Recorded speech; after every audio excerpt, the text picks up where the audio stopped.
to see about his fortune, his future, what the Quran is going to tell him about his future. This ayah came out. This ayah. وَاسْتَفْتَحُوا وَخَابَ كُلُّ جَبَّارٍ عَنِيدٍ. Staftahu, he opened the Quran, and every tyrant, arrogant, is defeated. Khab, from khayba. Khayba is defeat or disappointment. Khayba, when someone, khaib. So he became more arrogant. He became very furious. He looked at the Quran and he said to the Quran, تُهَدِّدُنِي بِجَبَّارٍ عَنِيدٍ. Are you threatening me with the power of God, with the might of God? فَهَا أَنَا ذَاكَ جَبَّارٌ عَنِيدٌ. I am the one who's mighty and powerful and in full control. إِذَا مَا جِئْتَ رَبَّكَ يَوْمَ حَشْرٍ فَقُلْ يَا رَبِّ مَزَّقَنِي الْوَلِيدُ. He started to destroy the Quran, to tear the Quran apart, and then he said, go back to your Lord and complain to God on the Day of Judgment. Tell him, Walid ibn Yazid ibn Abdul Malik destroyed me. He was defying God. Historians say he did not last for a long time. After a few days, he was assassinated in his own palace by Bani Umayyah, by his tribe, his family. He was assassinated, and his head was separated from his body, and his head was placed at the entrance of the castle of his palace. So this is a history, this is a true story from our history. وَخَابَ كُلُّ جَبَّارٍ عَنِيدٍ مِنْ وَرَائِهِ جَهَنَّمْ.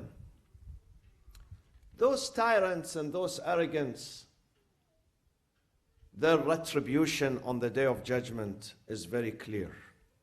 Their destination, their direction, their abode, their place is very clear. Jahannam. Min wara'ihi Jahannam.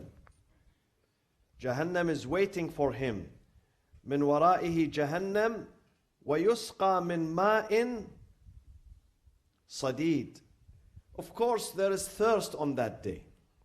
On the Day of Judgment, before people enter into their final abode, we have been told that people are going to suffer from severe thirst. Severe thirst. For the believers, Allah says in this book, إِنَّ الْأَبْرَارَ يَشْرَبُونَ مِنْ كَأْسٍ كَانَ مِزَاجُهَا كَافُورًا عَيْنًا يَشْرَبُ بِهَا عِبَادُ اللَّهِ يفجرونها تفجيرا يوفون بالنذر ويخافون يوما كان شره مستطيرا. There are different types of drinks on that day. Different types of drinks. Some of them are mentioned in the Quran. One of them is kafur, and this is a reference to the Prophet and Ahlul Bayt, his family. There is a special drink ready for them. Another drink, another fountain, the main source of drinking water on that day is where? What is it? Inna a'tainaka al-kawthar. Kawthar has two meanings. One meaning is an abundance of goodness. It is a reference to Fatima al-Zahra alayhi salam. When the Prophet sallallahu alayhi wa sallam lost his two sons, Quraysh rejoiced. They said, لَقَدْ جَاءَكُمُ الْأَبْتَرُ. Muhammad now has no posterity, no children. All his children are dead, so once Muhammad dies, his message is going to die with him. The Prophet was saddened. Allah said to him, Ya Rasulullah, don't worry. I am going to replace those two sons, Al-Qasim, Al-Tahir, that you lost. I'm going to give you an abundance of children, an abundance of generation, an abundance of them. Inna a'tainaka al-kawthar. So this is number one, through Fatima alayhi salam, through the marriage of Fatima and Amir al-Mu'mineen alayhi salam. This is one meaning of Kawthar. The second meaning is huwa nahrun fil jannah. It is a stream, it's a river that passes in paradise. And only those who deserve to drink, they're going to reach out to that river. Some of them, the Prophet says in Sahih al-Bukhari, some of my companions, he says, are thirsty. They're going to come to me. God says, no, you can't have access to the Prophet. I say, God, but those were my companions during my lifetime. God is telling me, God is going to tell me, إِنَّكَ لَا تَدْرِي مَاذَا أَحْدَثُوا بَعْدَكَ إِنَّهُمْ ارْتَدُّوا عَلَى أَدْبَارِهِمُ الْقَهْقَرَةِ. Yes, they were your companions. They were your companions during your lifetime. But after your departure, they changed their direction. They are no longer your companions. They don't deserve this drink. And who's the saqi? Who's the one who gives you the cup of water on that day? Ali ibn Abi Talib alayhi salatu wassalam. So it's a day of thirst. Severe thirst. So ask Imam Ali and ask the Prophet not to forget you on that day. When you stand before Imam Ali, say to him, I have many things on my list. Many things. One is at the time of death, I want to see your face. Imam Ali alayhi salam says to his disciple, Al-Harith al-Hamdani, Ya Hara Hamdan, man yamut yarani, min mu'minin, aw munafiqin qubula. Both are going to see me. Both. The good people and the bad people. The believers and non-believers. The mu'mineen and the hypocrites. They're going to see me at the time of death. But there is a difference. Believers are going to see him smiling and happy. The non-believers are going to see him frowning and angry.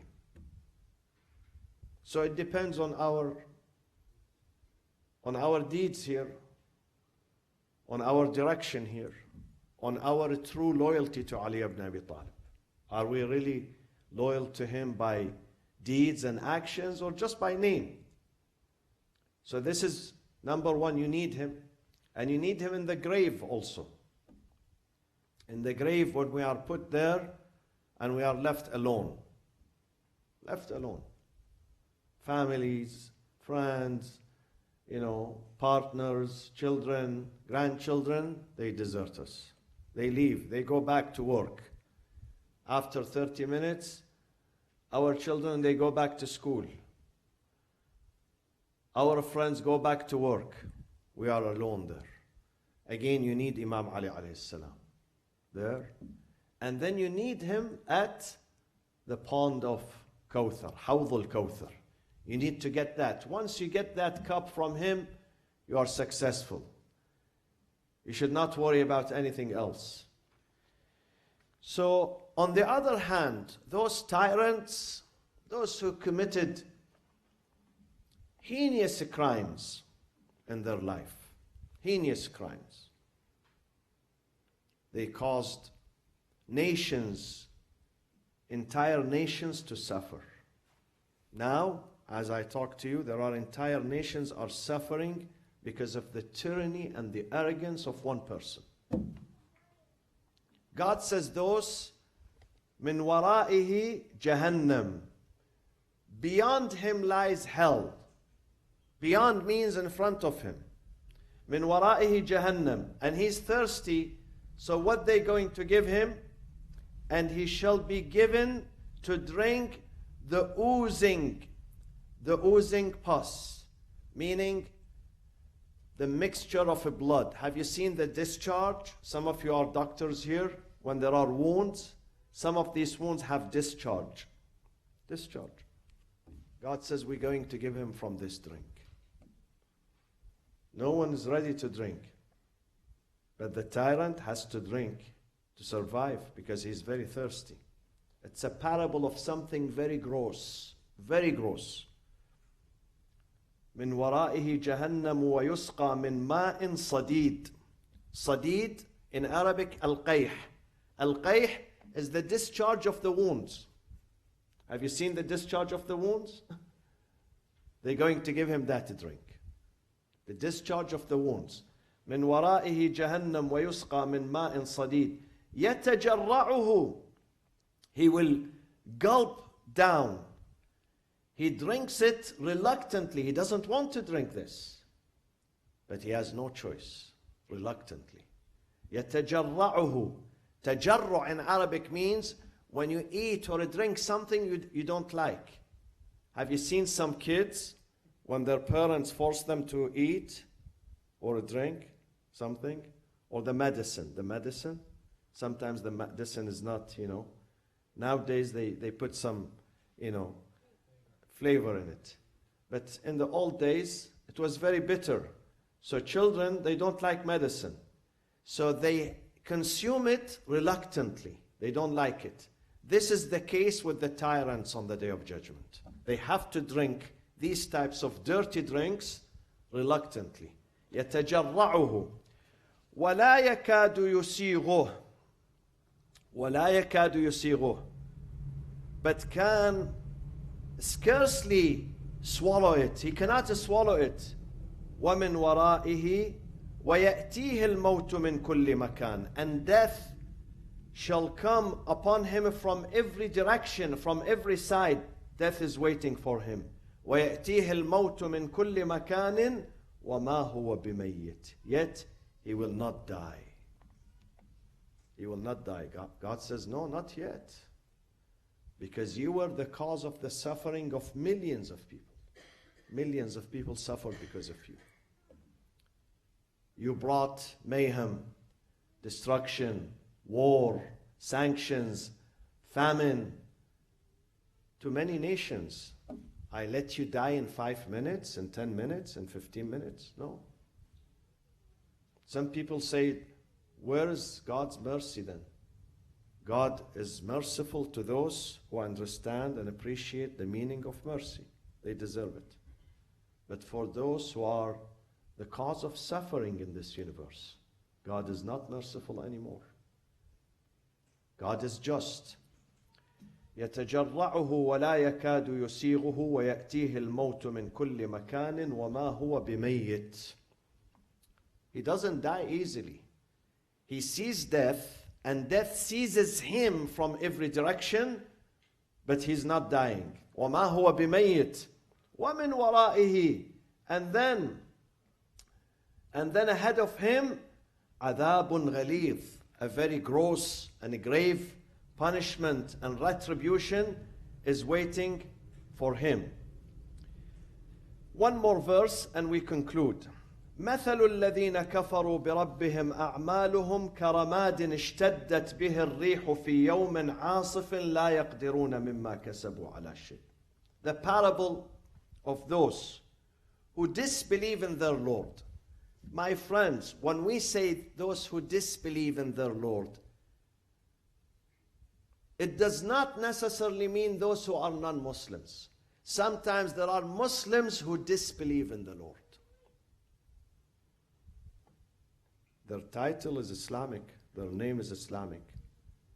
They consider themselves to be Muslims, but their behavior is non-Islamic. They don't believe in God. Because what is the meaning of believing in God? Just to say, yeah, God exists, that's it. It's not only that. It's to act upon that. It's to act. It's to respect God, to listen to God. God is sitting there, not just a figure. We watch him. God is in command. God is in charge. God says certain things you must do and certain things you should not do. This is the meaning of the belief in God, the belief in monotheism. The belief in monotheism is to practice monotheism, to practice it. So some people, they call themselves Muslims, but they don't believe in God. They don't believe in God. So God says those people, مثل الذين كفروا بربهم أعمالهم كرماد. Their deeds are like ashes. Whatever they do in this life is like ashes. Why God chose ashes here as a parable, as an example?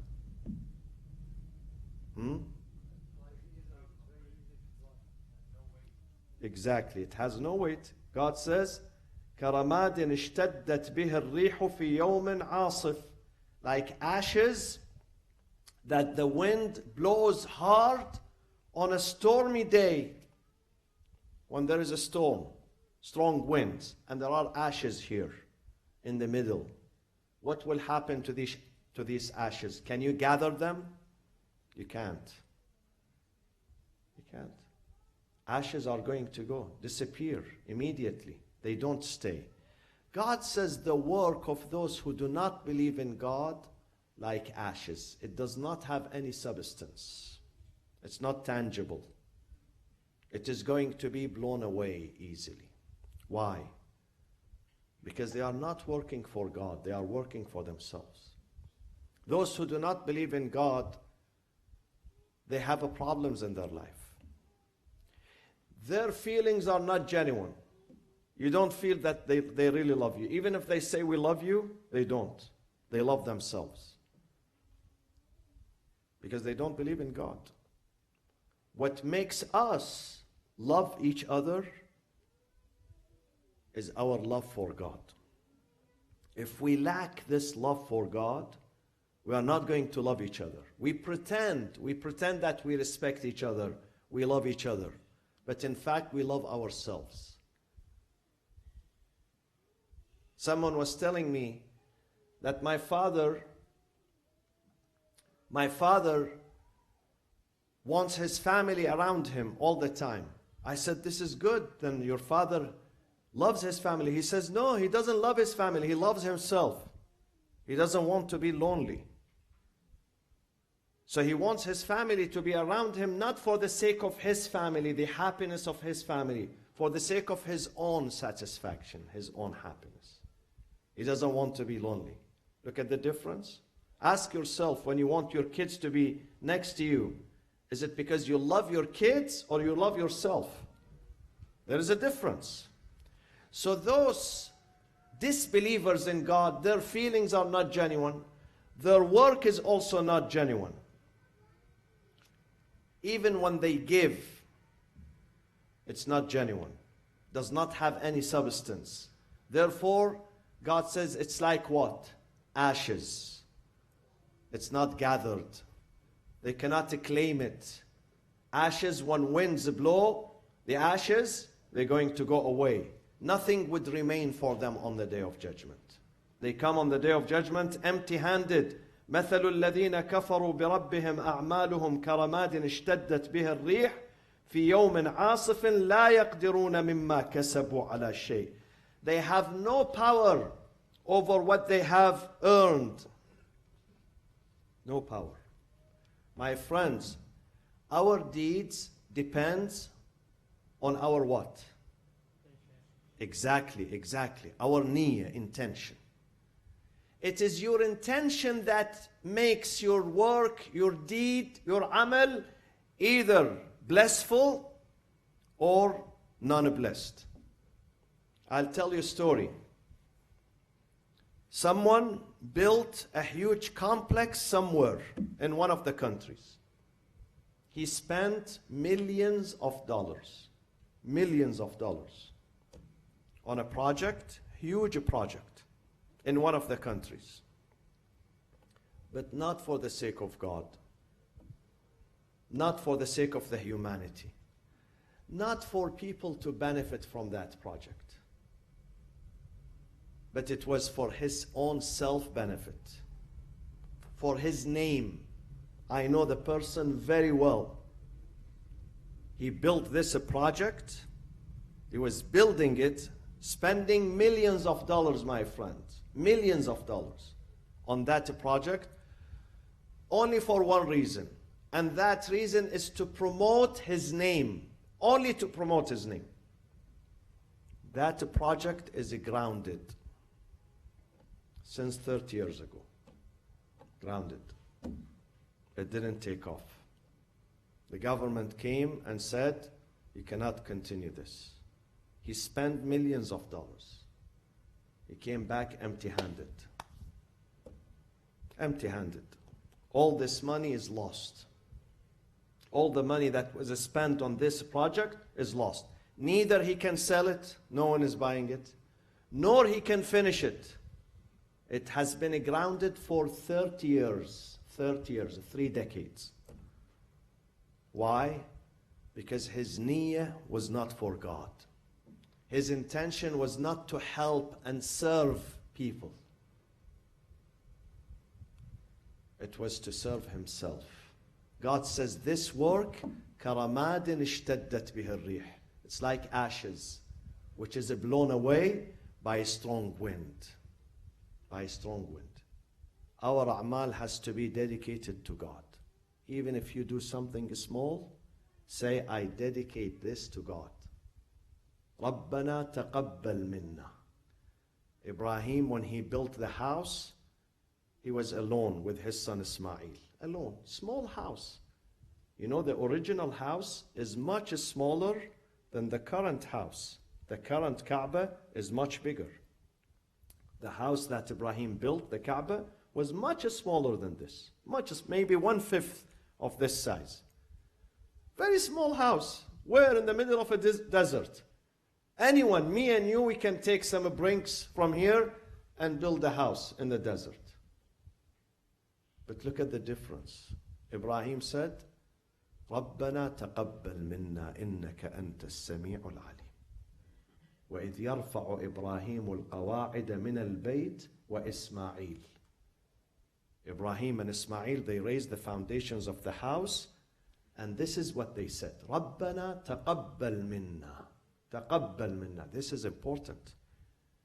Do we say this sentence when we work? Do we say رَبَّنَا تَقَبَّلْ مِنَّا? Or we forget? Or I think about myself and my name? Which one? Ibrahim 4,000 years ago built a house. He dedicated the house to God. Look at what happened to that house.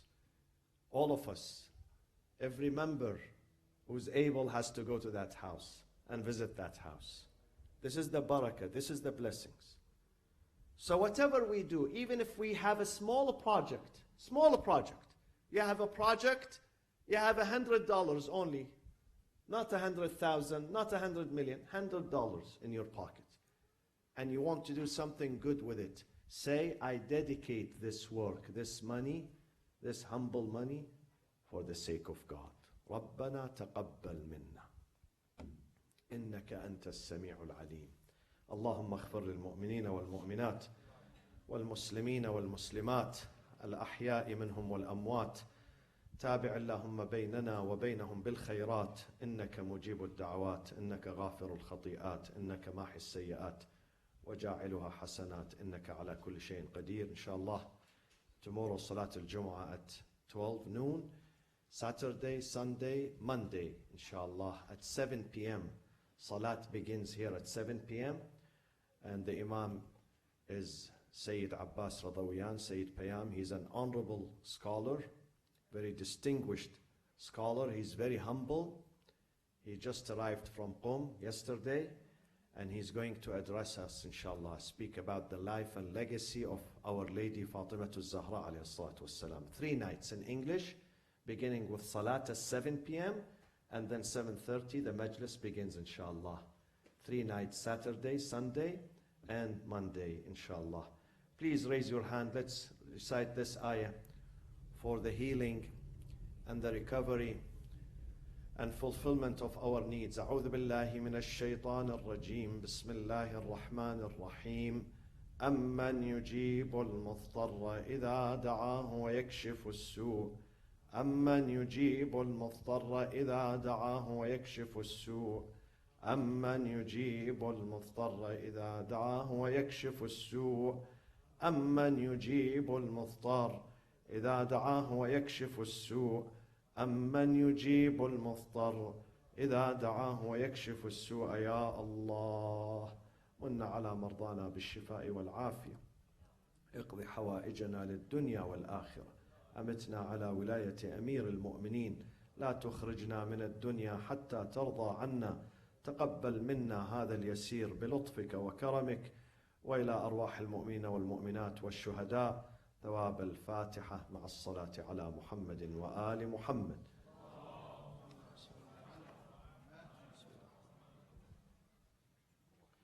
طيب الله أنفاسكم سيدنا حسن.